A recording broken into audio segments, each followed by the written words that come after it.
There are some things you should know about me. I identify as a queer female who is in a monogamous, committed relationship with a male, and yet I don't want to get legally married. I own a scarf collection, which consists about 160 scarves, and you can usually see me wearing 2 at a time, like I am today. See me later, I'll show how there's 2 here. Also, I don't kill bugs. But probably the most important thing you should know about me is that I don't apologize for any of these things. But it didn't always begin this way.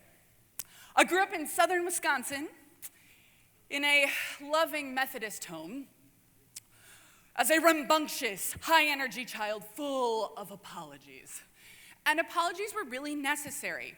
When you stole your sister's doll, which I did, you had to give it back and say sorry. When you lost your shoes, your jacket, your homework, which I did multiple times, you had to apologize.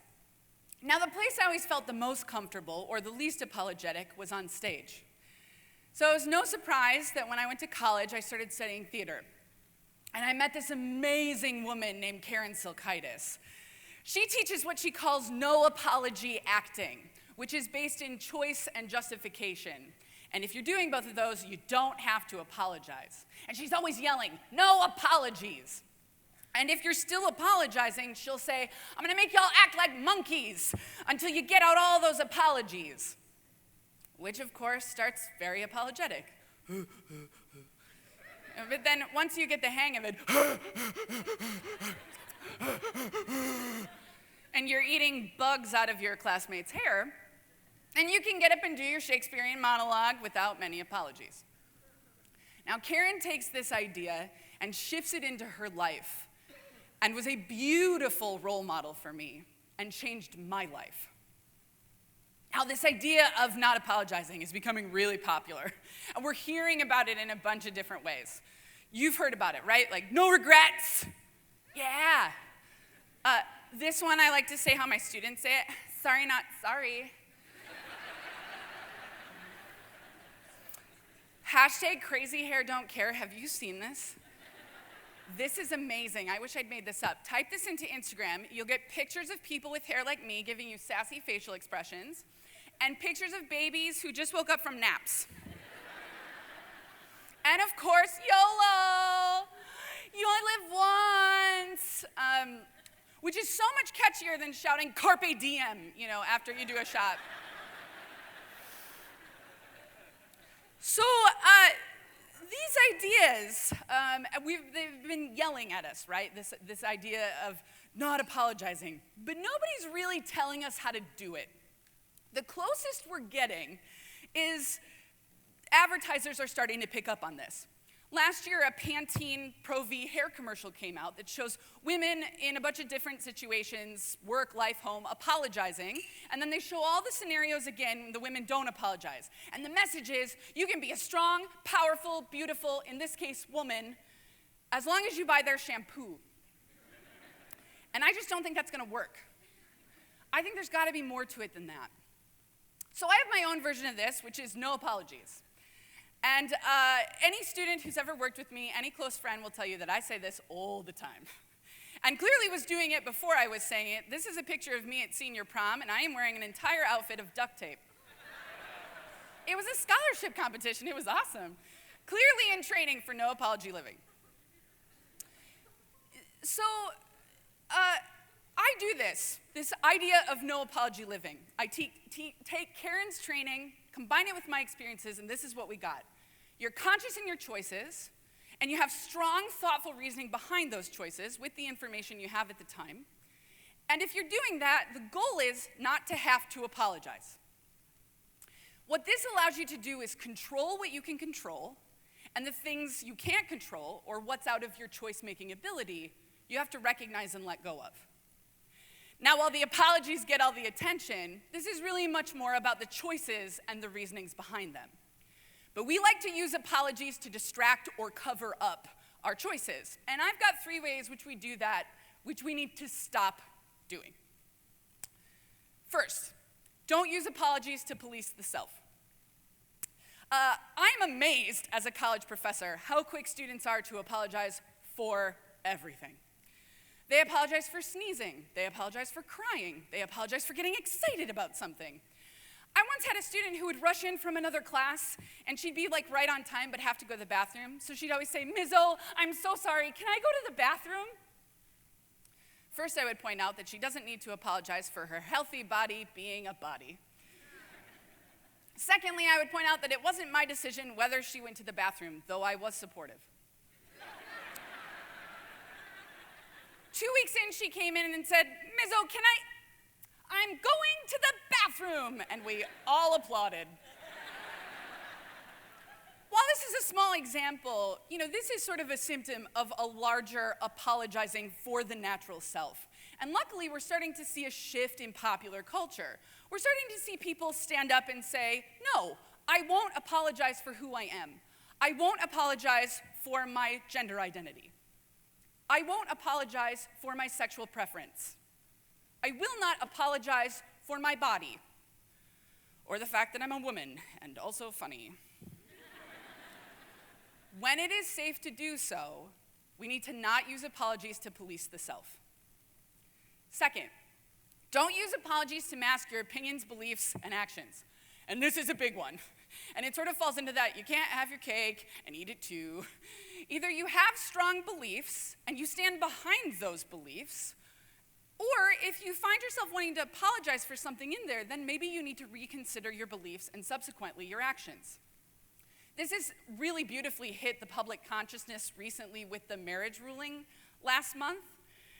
And we're seeing it manifest in multiple different ways, right? The people who are still sort of apologizing for their beliefs. "I believe marriage is between a man and a woman, and I do, and I'm sorry, but I do. And please still buy my cake." To Obama, who's changing his beliefs, openly said that 8 years ago he didn't believe in this and now he supports it. To people who are standing firmly behind their beliefs, such as Arnold Schwarzenegger, who changed his profile picture to have the rainbow over it, and when one of his Republican followers said, "What's the deal, Arnie? I have to dislike," and he was like, "Hasta la vista." We need to develop strong opinions, strong beliefs, and then stand behind them. Third, don't use apologies when you don't mean them.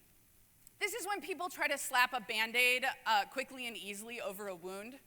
I have this amazing friend who I've been friends with since middle school. Her name's Janine, and she has 4 beautiful children, ranging from the ages of 1 to 11.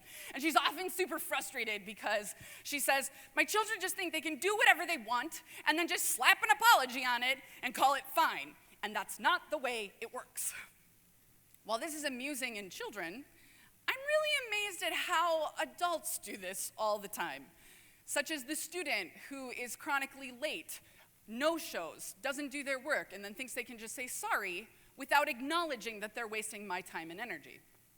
I love to call people on this when they'll do something and then they throw me a sorry, and I'll calmly say, "No, you're not."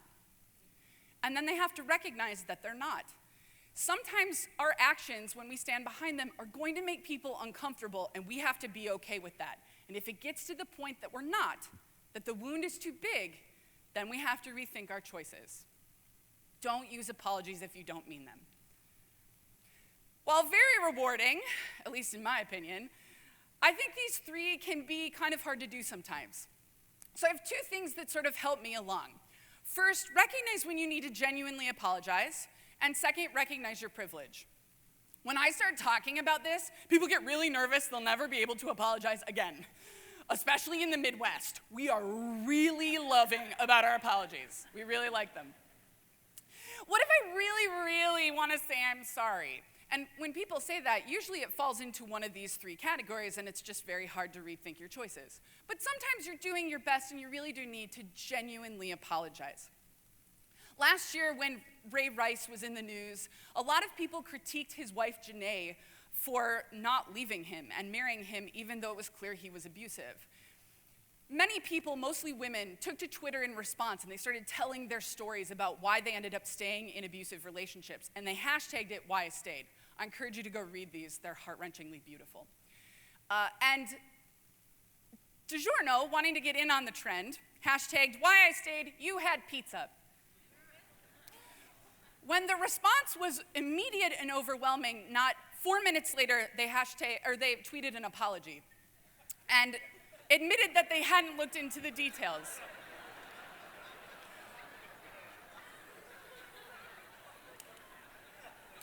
This is a great example of a genuine mess up.